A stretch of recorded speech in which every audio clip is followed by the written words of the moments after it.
Class 9 এর রসায়ন বই থেকে পদার্থের অবস্থা এই অধ্যায়ের ইন্টারেক্টিভ লার্নিং দেখব। পদার্থের অবস্থা। Fill in blank. তাপশক্তি দিলে কণাগুলোর মধ্যে ড্যাশ শক্তি বৃদ্ধি পায়। সঠিক। তাপ দিলে কঠিন পদার্থ ড্যাশ অবস্থায় পরিবর্তিত হতে পারে। তরল। কঠিন অবস্থায় কণাগুলোর মধ্যে খুবই শক্তিশালী ড্যাশ থাকে যা তাদের ঘনিষ্ঠভাবে ধরে রাখে।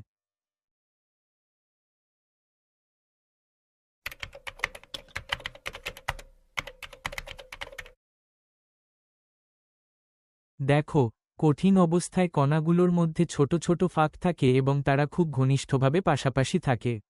এই অবস্থায় কণাগুলোর মধ্যে খুবই শক্তিশালী আকর্ষণ শক্তি থাকে যা তাদের একসাথে বেঁধে রাখে। এই আকর্ষণ শক্তির কারণেই কঠিন পদার্থ তাদের নির্দিষ্ট আকার বজায় রাখতে সক্ষম হয়। বুঝেছ? অথবা কিছু প্রশ্ন আছে কি? সঠিক। তরল অবস্থায় পদার্থের ড্যাশ নির্দিষ্ট থাকে।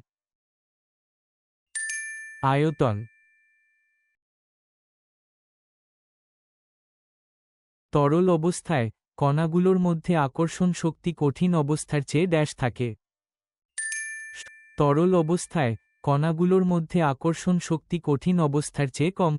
Mission accomplished, Ayasha. You crushed it.